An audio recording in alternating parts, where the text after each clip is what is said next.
Hey everyone, it's Norm here from IMCARS, and welcome back to podcast number 3. Yes, we're on number 3. Did our first one with David, second one with Mo and Brant. Mo, Mike, but this time we've got the mics running nice and smooth, hopefully. So with that, I'm going to turn over to our guest of podcast number 3 and allow you to introduce yourself and tell us a little bit about your company that we're going to talk about today. Cool, okay. So I'm Matt Hayhurst. I run a business called Royal Rally, which is an Alberta-based automotive scavenger hunt, treasure hunt, and road rally brand. So we do stuff in Alberta, Saskatchewan, and British Columbia. Some of our events are single day, some are weekend, and some are 3 days long. Each event kind of manifests itself differently. You've been on a bunch of them, so you know that we've done smaller ones like the hunt. And by smaller, I don't mean smaller in number of participants, but smaller in terms of it's just an afternoon. And you're racing for a safe full of hidden cash. Not racing. Yeah. Competing. Versus we've done 3-day events going out to Kelowna and back to Calgary, where we do a kind of trivia style event where you go to museums, you go to go-kart tracks, you go to beaches where we make you run up and down the beach looking for answers on signboards, competing against other teams. So there's a lot of different stuff that we do. We just did a poker run as well. It wasn't your standard poker run, it was a poker run on steroids. Okay. Yeah. Meaning like people get poker chips that they can use to bet on scores, they can go to checkpoints, complete activities in order to draw cards, and you can't draw your card until you complete the activity. So somewhat like the Amazing Race, where you're stuck at a location until you can actually solve the problem, and when you finally do, you have to draw a card from a deck, and then off you go. And if you feel like your score is really pathetic, you can play a poker chip to redraw one of your cards, or you can save that poker chip for later, and you can have other special powers with it. So it's not just stop on the side of the road, grab a card, and head off. It's okay, cool. So we're always coming up with different ideas. It is a very unique event. I've been on probably eight of them. So where did you first get the idea for Royal Rally? So that's an interesting story in itself because it was not my idea. Okay. The origins of Royal Rally, whenever I tell the story, people always kind of raise their eyebrow and say, really? So back when Euro Cars and Coffee took place in Marda Loop, this is probably 9-ish years ago. It was a small event, maybe 10 or 15 cars would come every week. It wasn't publicized. I wrote for a few automotive publications at the time. Cardomain.com, GTspirit.com, Streetfire.net, they're all defunct now. None of them exist anymore. I haven't heard those names for years. They were all pretty well known, but none of them exist anymore. So I guest wrote on a few websites. I was a staff writer on other websites, and I went to Cars and Coffee and I wrote about the cars that were attending, and the event would gradually grow bigger and bigger to the point where it moved out of Marda Loop. But while it was there, my friend Gray and we would go every week, and we saw this black Hummer drive into the parking lot, and it had this shield on the side door that had an R and then a backwards R on it. Okay. And we're like, oh, what is that? It says Royal Rally. Gray and I are both huge fans of Gumball 3000, Bull Run, Gold Rush Rally, and we always kind of aspired to like maybe go on one of those one day. We learned that there's this Royal Rally thing in Calgary. There's this mysterious Hummer that shows up, and we couldn't track down the guy driving it. Next week, that same Hummer shows up again. We're like, we have to find out who's driving that Hummer. Couldn't figure out. Third week, the Hummer shows up again, and I'm leaning on the ground taking pictures of a Ferrari F40 for GTspirit.com, and I hear this voice behind me being like, hey, are you Matthew Hayhurst? I'm on the ground looking up. Yeah? Who are you? And he's like, I'm Dave. You want to go for wings? Like, and who are you? He's like, oh, here's my business card. And I look at the card and it's Royal Rally. Okay, interesting. You're the guy driving the Hummer. Yeah. We went for wings, talked about an idea that he had where he wanted to launch this event called Royal Rally. Why was he looking for me? Because I used to work for the Bull Run Rally in the States. I didn't have a huge role in it. I was their web IT guy. I did go on one of their events, New York to Scottsdale, Arizona. So they flew me out from Calgary. I blogged the event, I shot videos, I did photography.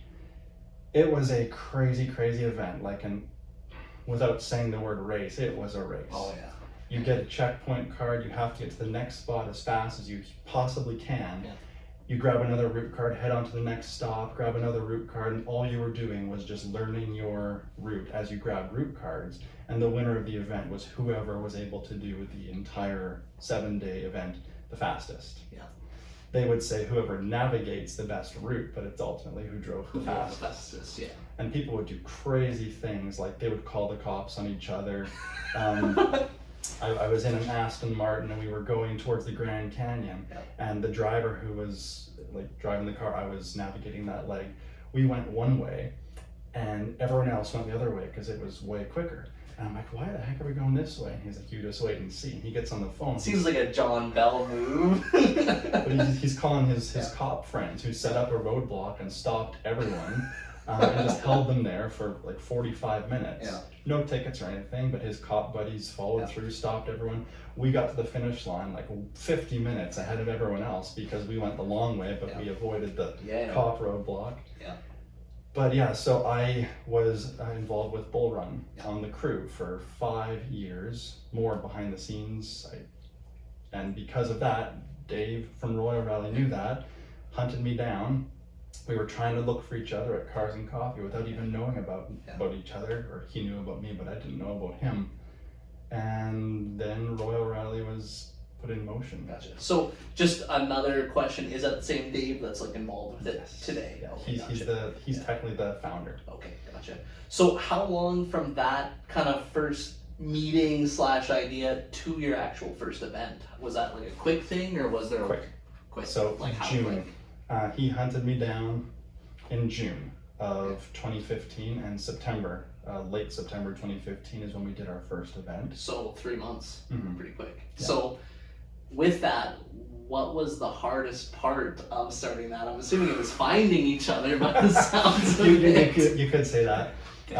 Well, I wasn't looking for him, but he was looking for me. But the hardest part, honestly, was just getting people to be interested. Yeah.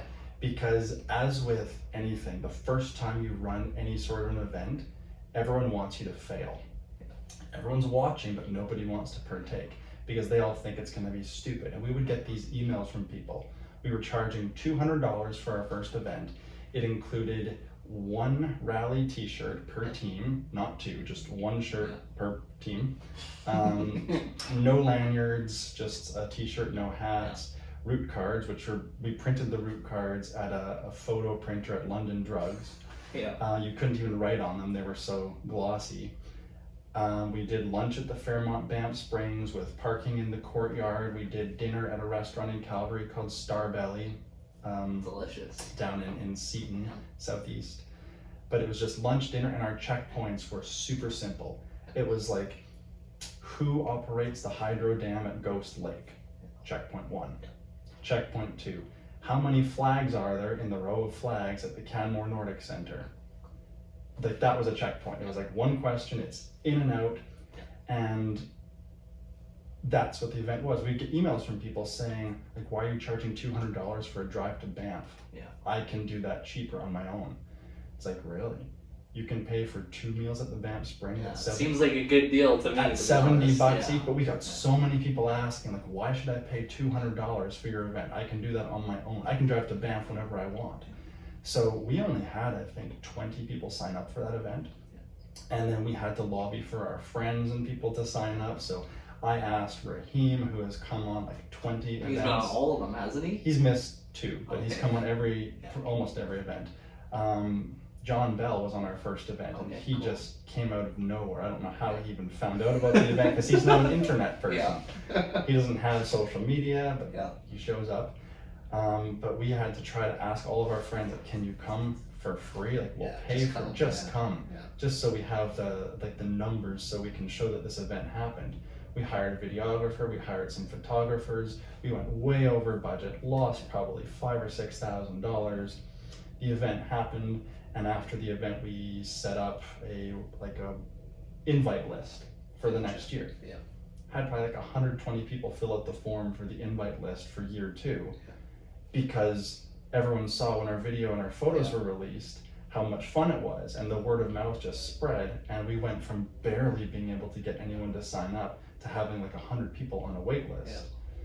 That being said, not everyone on the wait list signed up for the next year, but I mean, it was just good to have those people's contact info to send out, and some of them, it took them 3 or 4 years before they actually ended up coming, just because their schedules didn't line up with when the events were.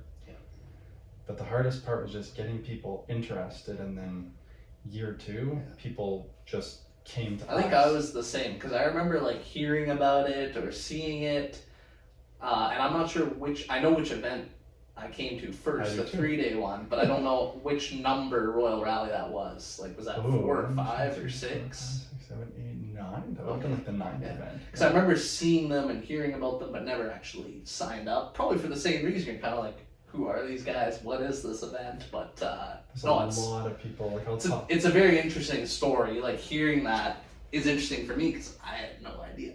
No idea, right? Yeah. So out of all of the rallies you've done, which I think you said you've done 21? We just finished our 21st rally, and we've done 2 track days. So 23 events is how many we've done. So out of all of those, do you have a favorite, and why? Ooh. It's split between 2 of them, but it's pretty much the same route for both. My favorite is either Overdrive, which is the first one that you came on, or the 3-day one. Yes. Yeah. That was my actual favorite one out of all the ones I've done too. So you missed out on our June event this year, which was Triple Crown. We also went out to Kelowna, but the one you went on, we went to Cranbrook, but we went through Banff, Radium, and then down to Cranbrook that way. We rode on that underground mining train tour. And then we went out to Soyuz and up to Kelowna that way. This time, we went out to Cranbrook through the Crow's Nest Pass. So we did Frank's Slide, the world's largest dump truck, the world's most beloved dead tree, that type of stuff. We stayed at a different hotel called the St. Eugene Resort. Okay, yeah, I'm familiar with that. So cool. I think we had dinner there on one of the rallies. We did, but we on actually, that same rally. We stayed there this time. And then on the second day, we went up to Nelson, BC, but we went across the Kootenay Lake Ferry. So there's this super twisty, nice road with no cars on it, and people just had a blast driving that road to the ferry. Drivers had a good time. Co-drivers, no. So many people were throwing up, but we stopped at a place called the Glass House, which is a house made out of glass. I've heard of it, I've heard of it, but I've never been. Glass embalming bottles from a funeral home director who collected these embalming bottles when he was preparing dead people for their funerals. They built the house out of these glass bottles. But we stopped off there, and the ferry was super cool. When we left Kelowna this time, we took West Side Road, which you've maybe been on since you go up to Kelowna a lot. When we did Royal Rally, the last time when you came out to Kelowna, West Side Road was underwater.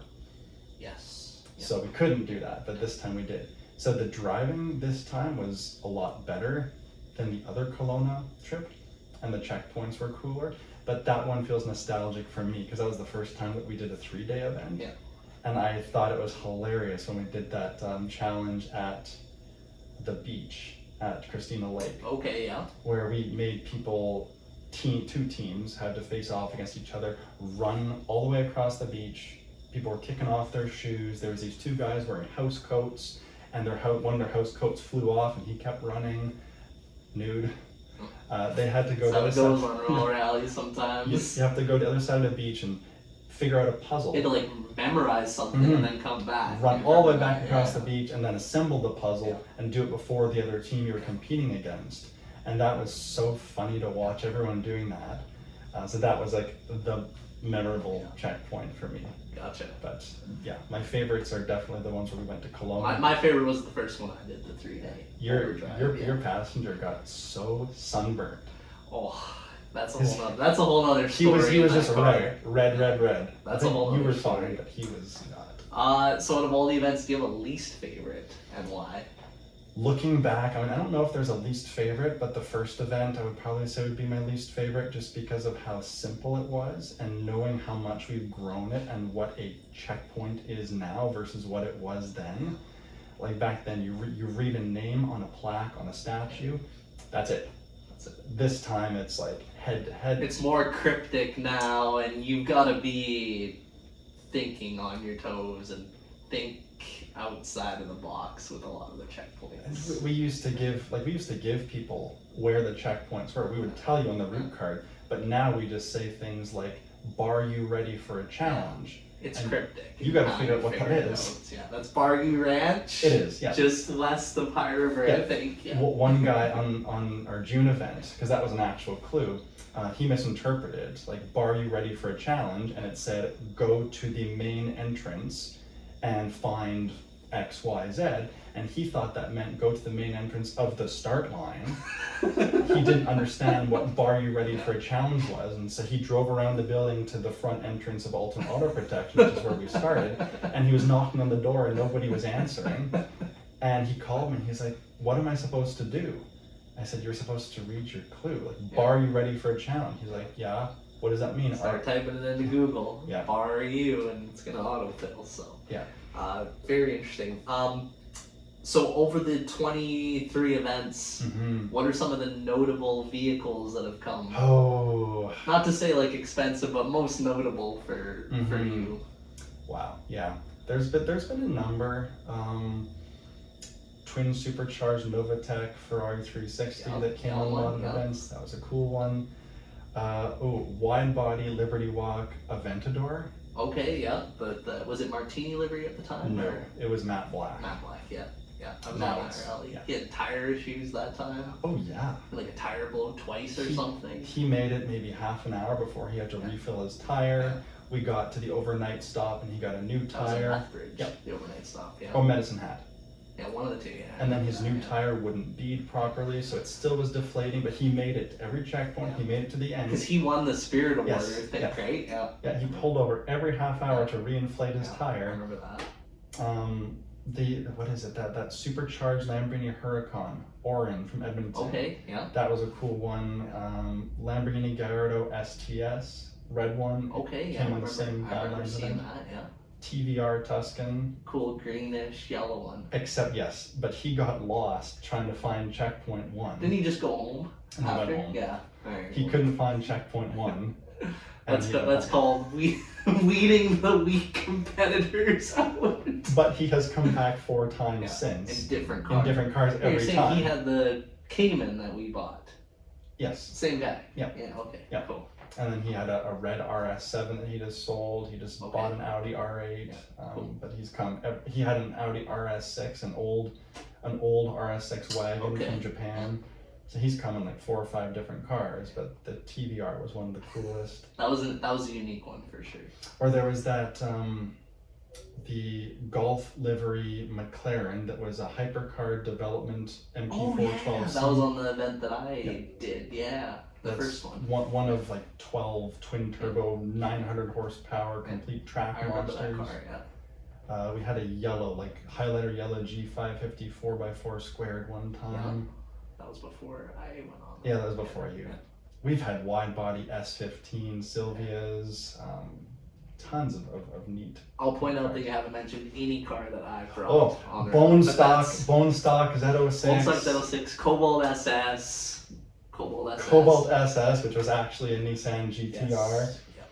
You've brought an Audi R8. From R8. Couple brought- Corrados, I think. Yeah, you brought a Superleggera twice. You brought a black Superleggera once. You brought the gray one. The green convertible on the Yes, first that was one. not a Superleggera, but that was the first one you came on. What else did I bring? Audi S4.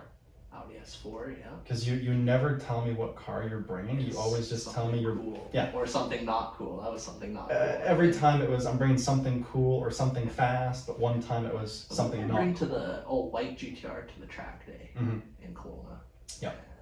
And, You brought an orange, well, I don't know what body kit it was, an orange GTR on the Hunt.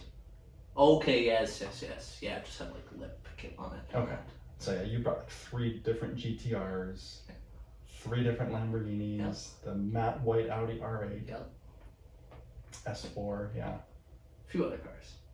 So what is some of the behind the scenes work that goes into actually planning one of these events? Because I know that there's lots. I know that you're scouting routes and that, but I'll let you kind of tell what some of that work looks like. So what a lot of people have found out from paying attention to my personal Instagram is anytime that I post that I'm on like a road trip or something, most of the time secretly it's scouting for Royal Rally, whether it's for this year or whether it ends up being for the year after. Not everything ends up actually happening right away. But for example, for next year, I'm already planning, just in the map building phase. There's a couple of places that I've driven out to more locally that we might go to this coming year, we might not. But we'll just say that there's never a time when I'm not planning. But it typically starts with identifying a potential route, and then finding locations along that route that we could use for checkpoints, and then finding hotels we can stay at, contacting those hotels to see if they can accommodate the number of rooms we need, contacting restaurants to see if they can accommodate, because there's a lot of restaurants that don't want 100+ people there because they either can't accommodate that or they just have no interest in having us. And then once I've kind of identified where all the checkpoints are going to be, what hotels, what restaurants we're going to use in the springtime, my wife, sometimes my brother, sometimes Dave, sometimes that's mostly who goes, we will hop in the car and we'll actually drive the entire route, visit all the stops, make sure everything works. Most of the time it does, but some of the time we visit locations that just can't be used because they're either too boring or the staff there are just not accommodating, and they want to be doing guided tours that'll take 2 hours to do and they won't let us free roam on our own. So we end up saying, okay, we got to plan something else. Sometimes we drive the route again. Sometimes we drive part of the route again once we've found all the checkpoints, because we have to figure out the timing for the event as well.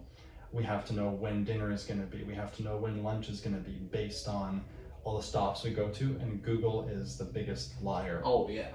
Because you can look at Google and it'll say like day one is going to be 8 hours of driving based on this route, and then you factor in that people are going to stop at like 3 or 4 checkpoints for 20 minutes to half an hour each. But then when you drive the route, it's like, well, that didn't take 8 hours, that took 7, or that took 9, or that took 10. Like it totally depends on what the route is, if there's construction, if it's reported on Google or not. Because we've done it before where the speed limit's supposed to be like 80 and it's construction for 20 kilometers and it's I can slow it down. Down I can to add an 30. hour or two, right? So I'm familiar with that. And then we're leaning at the window asking the construction people like, hey, how long are you going to be doing this for? And sometimes they say, oh, it's just maintenance, it'll be a couple weeks. Like, good, we'll be good for the event. Other times it's just a complete surprise, like, oh no, they'll still be here in 3 months when we're doing the event, so now we have to prepare for 12 kilometers. Or that could happen and you not know until the event too. And that could happen. Right? It has happened. Especially going into BC in the mountains. Like, oh, that's the big culprit. You just never know, right? So, Yep. So there is a lot of planning that goes into it, and obviously, Mm-hmm. you know, like you're planning sometimes months in advance. Or in this case, almost a year, because I'm planning for the June event. No hints for next year. But in some of the past events, what is the smallest group and the largest group of actual participants you've had? I'm assuming the smallest group would be the first event. Surprisingly not. Okay. The first event, I think we had 33 cars on that one. The smallest event we did was during COVID.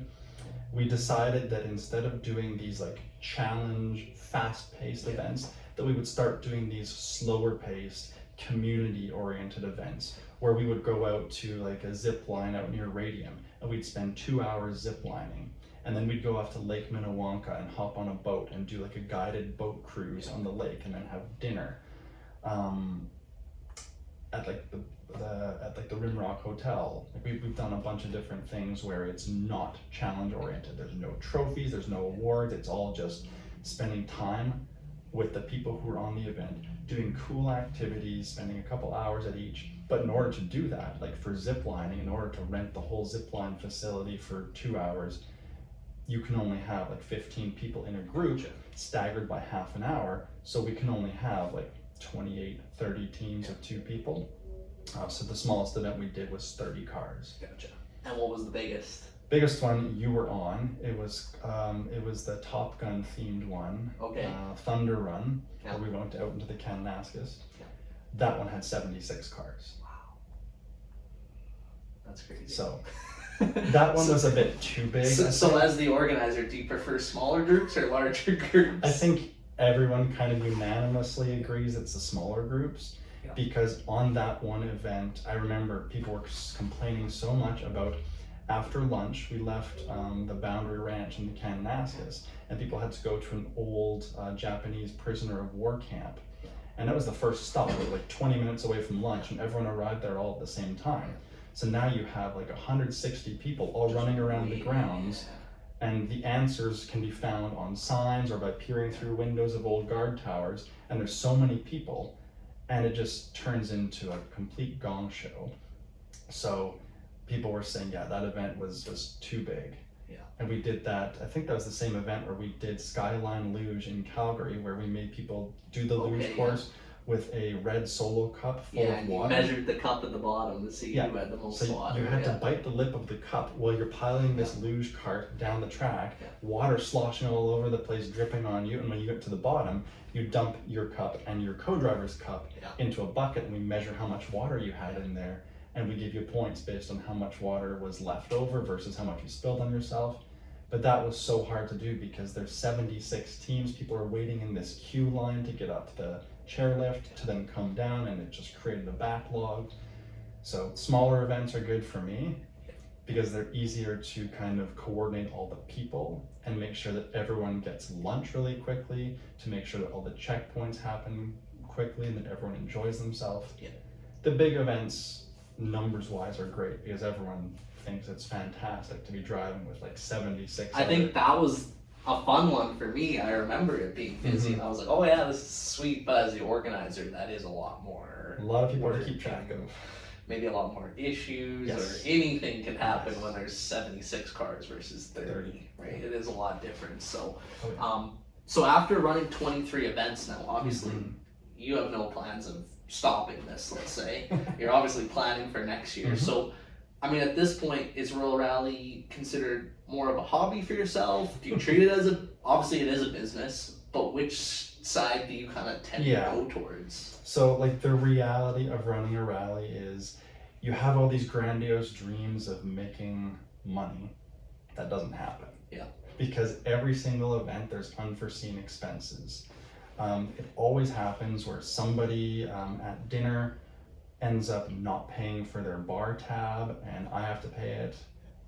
We pay for the food, but the alcohol we don't. So sometimes people will end up just like leaving the finish line, whether they just forget or whether they intentionally go. Sometimes I have to pay like an $80 tab. Sometimes we arrive to a lunch checkpoint and it's supposed to be plated meals, and the staff are billing me based on the number of plates of food that are consumed. And I later learned that someone ordered 3 plates of food, and I'm now paying like the $70 a plate, $30 depends on where we're going. It is, So things can go over budget pretty quickly. I think that happened at Azurridge actually. Where it was something like $60 a person for dinner. But it was buffet style. So you go up, you get your food on your plate, you go back and sit down. And I was expecting whatever 76 times 2 is for the number of people. So like 180 plates, 152 plates. And ended up coming out to like 40 more plates than there were people. And I had to pay that times 60. So that ran us over budget really quickly. I probably had a second plate at that. I probably did. So and that's exactly it. It's like I'll tell the staff like 1 plate per person, and then they don't monitor it well enough, and then I end up biting the bullet. So we always set up the events to at least break even, but sometimes we have to build in a reserve because stuff always happens, but it's not a money maker. Like it took us, I think, 4 events just to make back the money that we lost on the first event, because we went over budget by about $7,000, and then every event went over budget after that. So finally 4 events later we broke even, started making some money, and then stuff happened and we lost money. And that is the reality of most businesses for people watching, is like it's not, everybody has a vision when they start a business, no matter what it is, of like making all this money. And they may think, okay, we're going to take in, I don't know what the numbers are, but I can calculate in my head, they're going to take in 30 grand or 40 grand or 50 grand of entry fees. that doesn't mean you've made 50 grand. Like, I know there's expense to it. Oh yeah. And I can only imagine what some of the unexpected expenses We are. have to pay for permits and business licenses.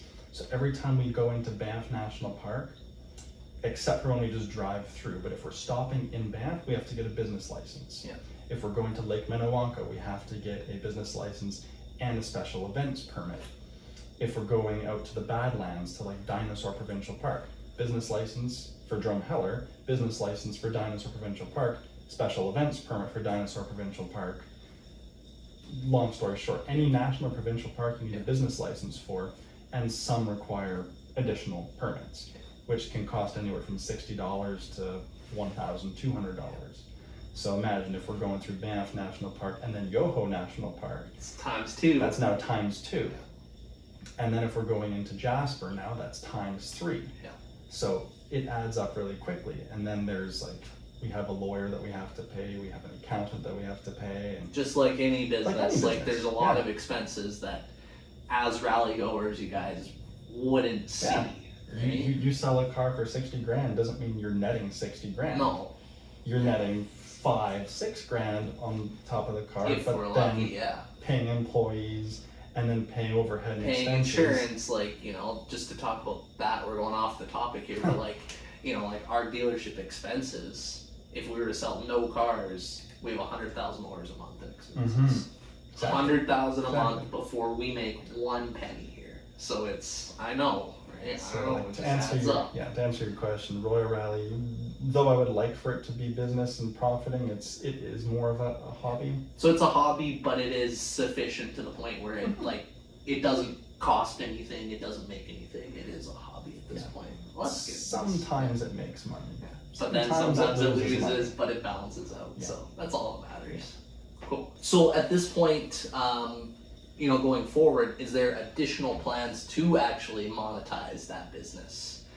You know, turn it into a moneymaker through any different form of additional ideas you have. I'm not asking you to give your ideas away or, you know, like sell the rally at some point. Like, is there future monetization ideas There for could Royal be. Rally? For right now, it is just events.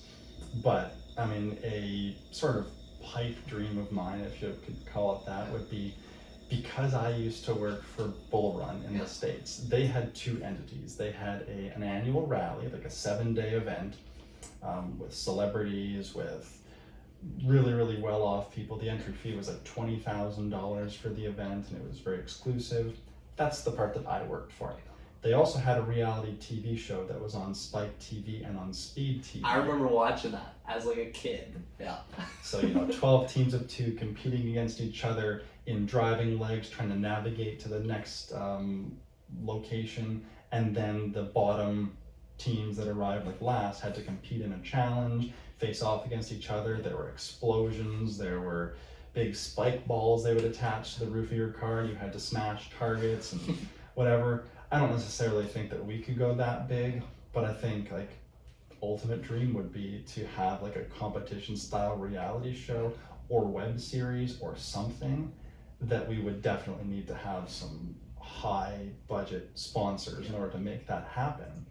But that is something that we could potentially do and could monetize. But that would be something I think would be super cool to have, like a Royal Rally televised or web series, really competitive reality show style event. That would be cool. I would watch it. That's like all I watch on like YouTube is like different, basically the same idea. So like I think it's a good idea, and like particularly as you get more and more exposure on the brand, it's like you never know what opportunity can come out of that, right? So it is. I think it's a good idea. I mean, we've been featured already.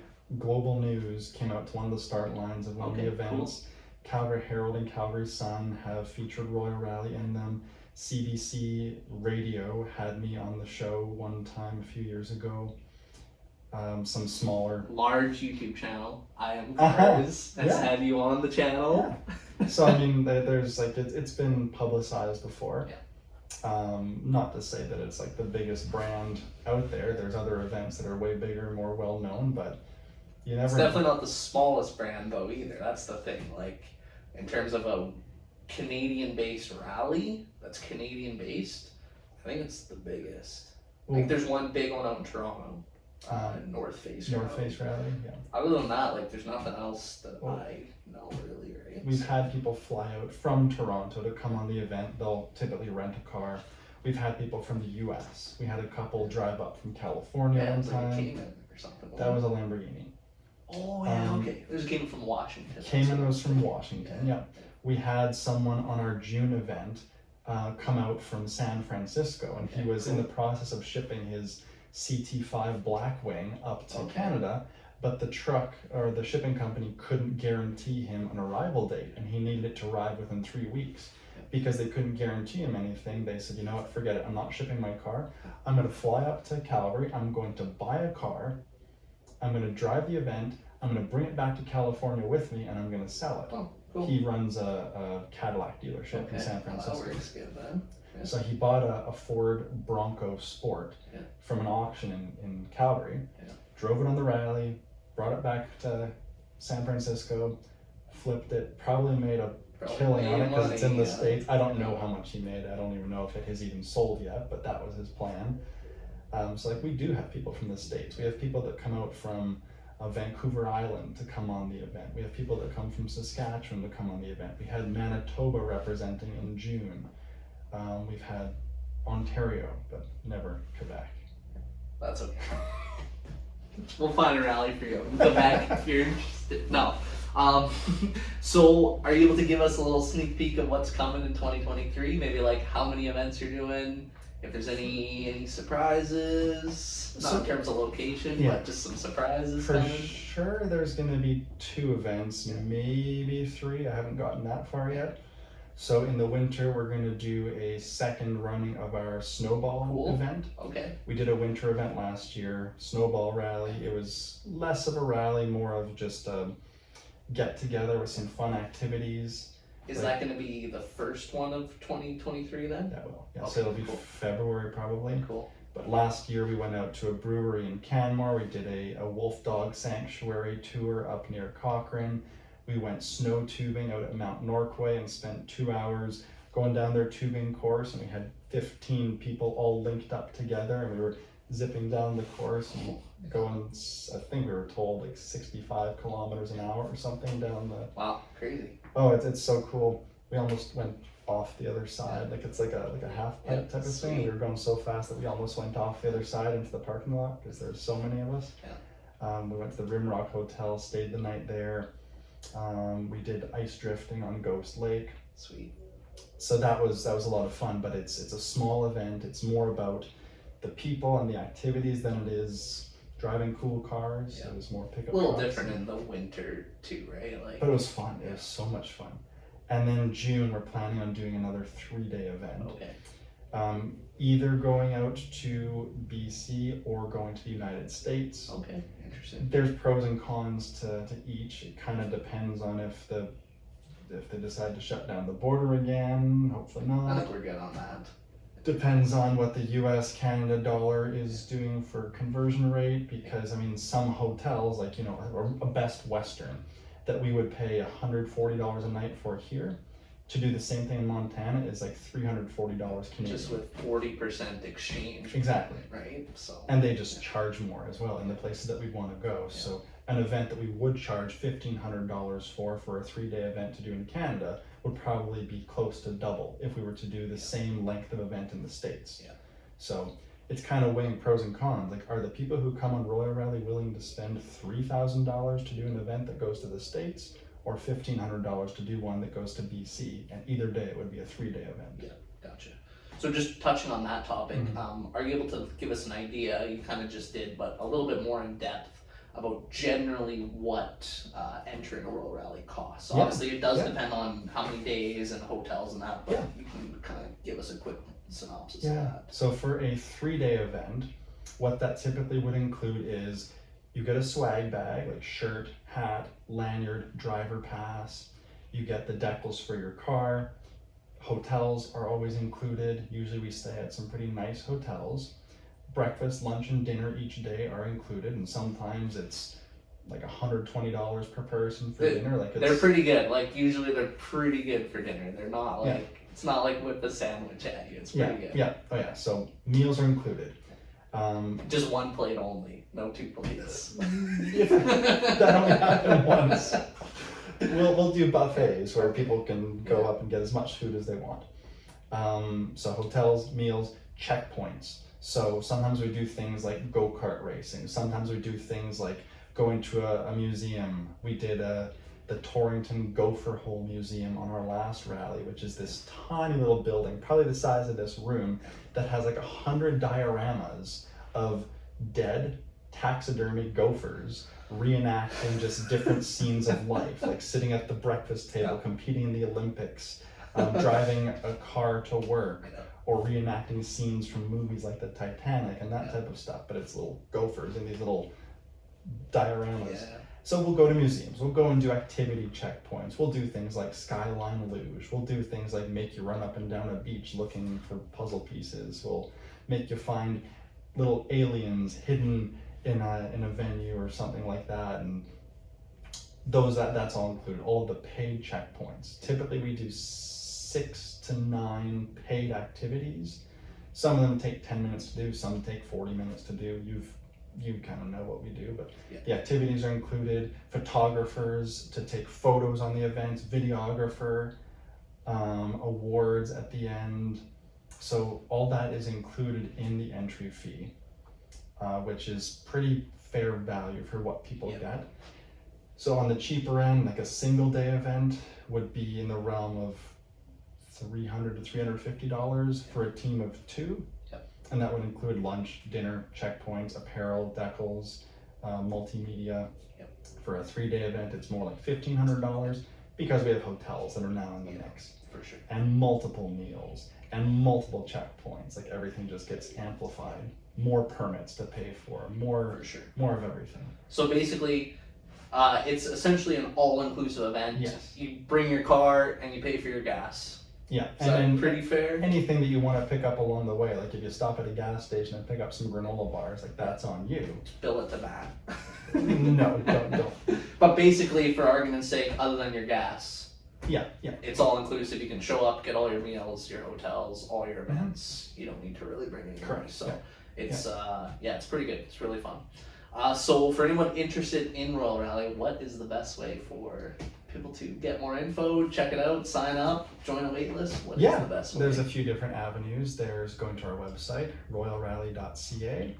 There's our Instagram page, Royal Rally. There's our Facebook page for Royal Rally. Come and find me at an event at Cars and Coffee or whatever. Usually wearing... He'll be taking pictures of the F40. Not anymore. I usually wear a Royal Rally shirt. My car usually has Royal Rally decals on it, but there's tons of different ways to reach out. The invite list for next year is open. You just go into royalrally.ca, fill out your name, the car you intend on bringing, and your email address, press submit, and then when we release information for next year, we will send out an email to everyone that's on the list. Cool. So yeah, if you guys are interested in checking out more information about Royal Rally, we will link everything down in our video description. That's it. Thanks to Matt for giving us, I think, some really good answers and some really good information that I didn't know about Royal Rally, so it's good for me. If you guys are interested in being on our podcast, you can send me an email right here. We are trying to do one of these every week, trying our best, so... I'm warming up the seat for you. Yeah, the warm up the seat, but we're going to do these at different locations. So some of them are here, some of them are my house, friends' houses, anywhere and everywhere, but we'll keep the seat warm. With that, I hope you guys enjoyed this podcast. If you did, give it a big thumbs up, subscribe to our channel, and we'll see you guys on the next one.